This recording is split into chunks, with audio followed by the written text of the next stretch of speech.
Blessings in the name of the Lord Jesus.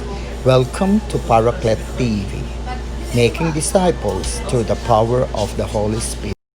Sa ating pong binasa mga talata ay makikita po natin doon ang dalawang mahalagang katotohanan na nais ko pong ibahagi upang patuloy tayong ma-encourage sa ating pananambahan sa Panginoon. Ang sabi doon ng ating binasa ay the prayer of the righteous man availeth much. No, yung panalangin ng mga taong matutuwid ay tunay na nakakarating at tunay na tinutugon ng ating Panginoon. So ang una pong sikreto ng pananalangin na pwedeng tugunin at pwedeng makarating doon sa luklukan ng Diyos, dahil alam naman natin na maraming mga tao ang nananalangin.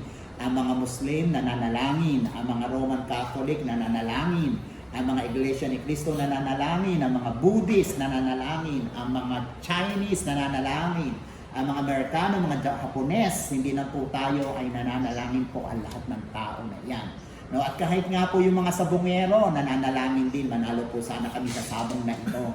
Yung mga drug lords, marami po sana kami mabintang mga drugs, no, yung mga kriminal, makapatay po sana kami na matagumpay ng mga tao. Marami po nananalangin, pero ang tanong po dyan ay sino po ba talaga yung nakakarating ang panalangin doon sa luklukan ng Diyos at ang Diyos ay tumutugon sa mga panalangin ito. May doon po dalawa sikreto sa atong pong binasa. Una po, ang dinidinig lang ng Diyos na panalangin ay galing po sa mga tao na matutuwid. No, iyon po ang una.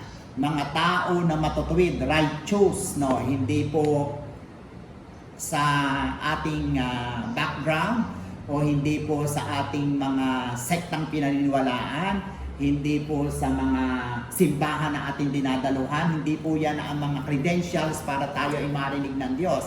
Ang sabi po na ating binasa, sabi ni Santiago, ang unang kailangan ay taong matuwid. No, at sa liwanag po ng banal na kasulatan, ang sabi po ng banal na kasulatan sa binasa po ni JT Cristobal, pakibasa mo nga dyan ating JT, yung Romans 3:23 to 24. For all have sinned and fall short of the glory of God and are justified by His grace as a gift through the redemption that is in Jesus Christ. Okay, so maliwanag po dun sa sinabi na wala pong taong matuwid, no, dahil lahat ay hindi nakaabot sa kaluwalhatian ng Diyos. Walang taong matuwid. So sa madaling salita, kung wala pong taong matuwid, ay di wala pong mapapakinggan, hindi maririnig ng Diyos, hindi makakarating sa langit yung mga panalangin natin. Dahil sa tao po, dahil po sa ginawa po ng ating unang mga magulang, si Adan at si Eva, lahat po ng tao ay naging makasalanan. Hindi po tayo nakaabot sa pamantayan ng Diyos, no? Kaya nga po, yung pagiging matuwid, yung paggawa ng masama, paggawa ng mga mali, lagi po nagagawa ng tao dahil hindi niya po yun gusto, hindi niya po sa ayaw niya, dahil siya po tayo talaga makasalanan, kaya gagawa po siya ng bagay na hindi matuwid. Pero ang sabi ng banal na kasulatan, iisa lang po ang matuwid. Yan po ay walang iba kundi ang Diyos mismo, dahil ang karakter ng Diyos ay pagiging matuwid. Siya po ay tunay na perfecto, siya po ay tunay na banal. Pero dito po sa binasa po natin sa Romans 3:23, ang sabi po rito, pwede po tayo maging matuwid. Ang sabi po dyan, ang pagiging matuwid ay binibigay na libre ng Diyos sa pamamagitan ng kanyang biyaya. At ito ay sa pamamagitan ng pagtubos ng Panginoong Jesucristo. So sa madali pong salita, hindi po yung ating mga ginagawa ang magpapagiging matuwid sa atin, hindi po yung ating pagsisimba sa ating mga simbahan na pwede tayong maging matuwid, hindi po sa ating mga pinag-aralan, o hindi sa anumang mga bagay na meron tayo magiging matuwid. Isa lamang po yung paraan, dahil ito po ay libre na binibigay po ng Diyos. Ito po ay grasya ng Diyos na tayo po ay makakilala sa isang matuwid. At ito po ay walang iba kundi po yung anak na the only begotten Son of God na si Jesus Christ ay binigay niya upang ang sino masasampalataya doon kay Jesus ay magkakaroon ng buhay na walang hanggan at mapupunta po sa atin yung katuwiran ng Panginoon at tayo po ay magiging matuwid. So idideklara po tayo dahil tayo nananampalataya sa ating Panginoon Kristo, yung pananampalataya natin na tayo ay nagsisi at tinanggap natin siya bilang ating Panginoon at namuhay tayo sa panuntunan ng Diyos, doon po tayo po ay diniklara ng Diyos mismo sa pamamagitan ni Jesus na tayo po ay mga matuwid. Dahil ang Panginoon, nung tanggapin natin, ay sumaating ang kanyang presensya sa pamamagitan ng banal na Espiritu. Tayo ang naging templo ng Diyos. Kaya nga dahil naririto po siya sa atin, yun po ang naging katayuan natin na tayo po ay naging mga matuwid. Amen? So, yun po ay biyaya ng Diyos. Hindi po lahat ng tao ay tinatanggap yung biyaya ng Diyos. Nagmamatigas, imbis na po na makinig, hindi po nila pinapakinggan. Pinaglalaban nila yung mga bagay na alam nila at hindi po sila nagpapakumbaba na katulad po ng Panginoon Kristo na bagamat siya ay Diyos, nagpakumbaba siya upang tayo po ay maabot. Kaya kinakailangan din po na tayo ay magkaroon ng damdamin na mga mapagkumbaba at yung pagtanggap po natin sa Panginoon Kristo bilang ating tagapagligtas ay pagpapakita na nagpakumbaba tayo, inari natin na wala tayong magagawa, sa Jesus lang ang ating kailangan. Kaya nga po dahil doon tayo po ay ginawang matuwid, righteous. Kaya dahil po tayo righteous, pwede na po tayong ang isa pong kahulugan na righteous ay holy. So pwede tayong mapag-usap sa isang Diyos na banal, sa isang Diyos po na matuwid. Dahil ang sabi ng aklat ng Awit 66:18, kung mayroon pong kasamaan, wickedness sa ating mga puso, hindi po tayo maririnig ng Diyos.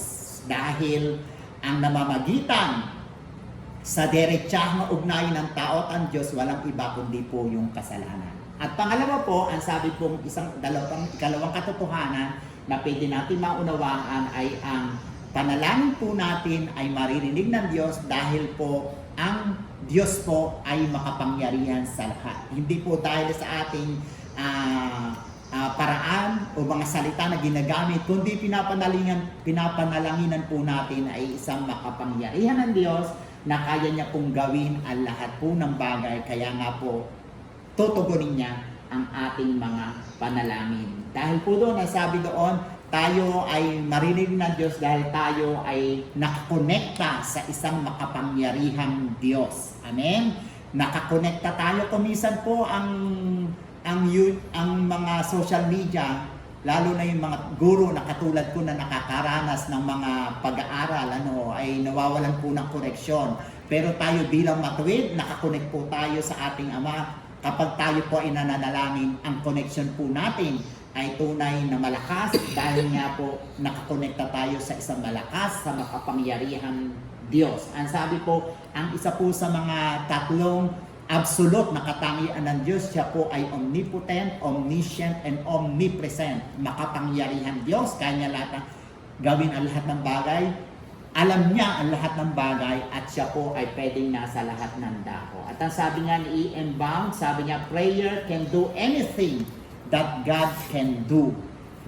Ang panalangin, magagawa niya ang lahat ng bagay. Maging ang imposibleng bagay, kaya niyang gawin. Itong imposible dahil nga ang Diyos ay makapangyarihan sa lahat. Yung binasa po natin kanina, may nagbigay po doon na isang example.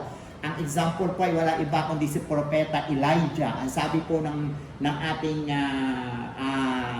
verses doon ay nanalangin po si Elijah at sinabi niya na hindi uulan at hindi nga po umulan. Alam niyo po kasi yung kausap niya doon. Yun po ay makatatagpuan po natin sa unang hari, chapter 17. Ang kausap niya po doon ay isang masamang hari. Ang pangalan ay King Ahab.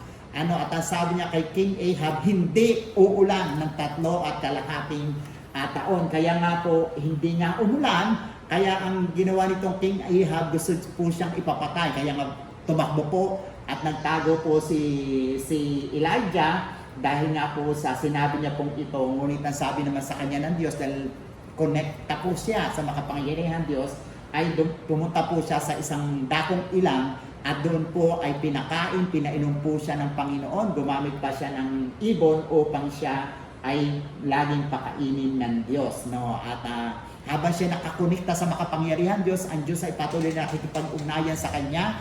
Ang sabi sa kanya ng Panginoon ay pumunta ka doon sa isang balo sa lugar ng Sarephath, sa lugar ng Sarephath, dahil inihanda ko na siya ang magpapakain sa iyo. At alam naman natin ang kasaysayan na ang balong ito ay mahirap kukunti na lang ang kanyang harina at kukunti na lang din yung kanyang ang kanyang oil dahil nung panahon na yun ang pagkain ay ay sa pamamagitan ng oil at harina, ano. At pero ang sabi nga ng Panginoon sa kanya, sabi ni Propeta Elijah, habang ako ay yung pinapakain, hindi ka matutuyuan ng harina, hindi ka matutuyuan ng oil, no? Kaya nga ganun nga po ang nangyari habang pinapakain siya, panay puno yung harina, panay puno po yung oil. Ano po ninyo, mga tao po na nagtitiwala sa Diyos, hindi po pinagpukulang ng Diyos. Amen. Amen?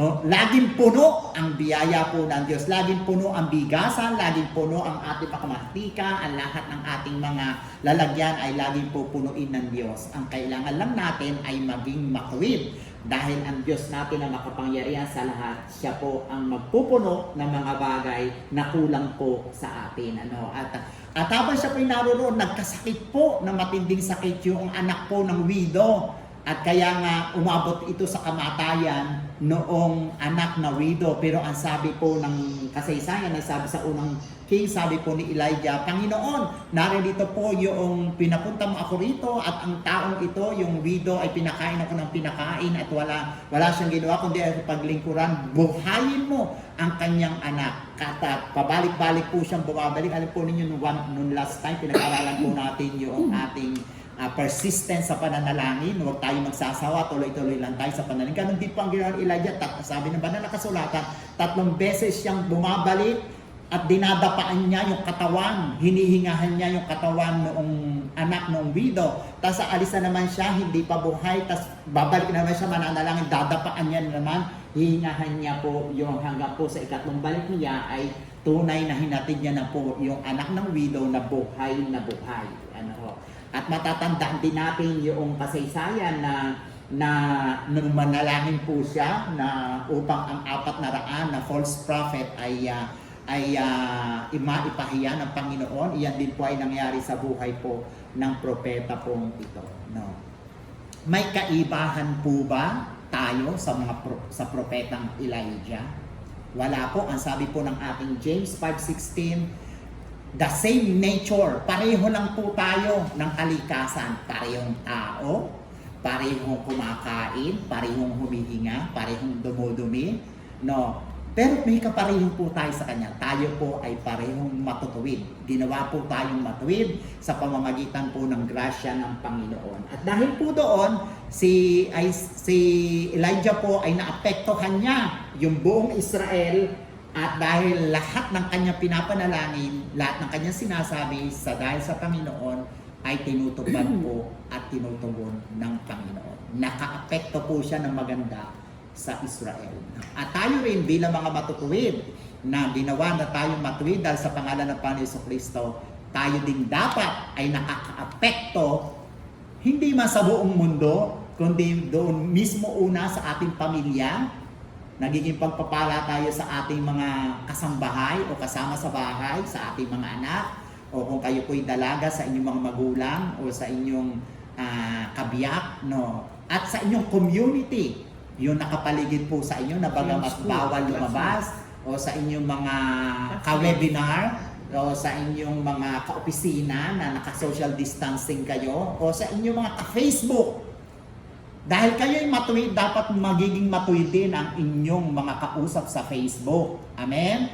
Dahil katulad po ni Elijah na naging positive effect ang nangyari sa buong Israel, tayo din po ay magagamit ng Diyos dahil wala po tayong kaibahan kay Elijah. Amen? Amen? Amen.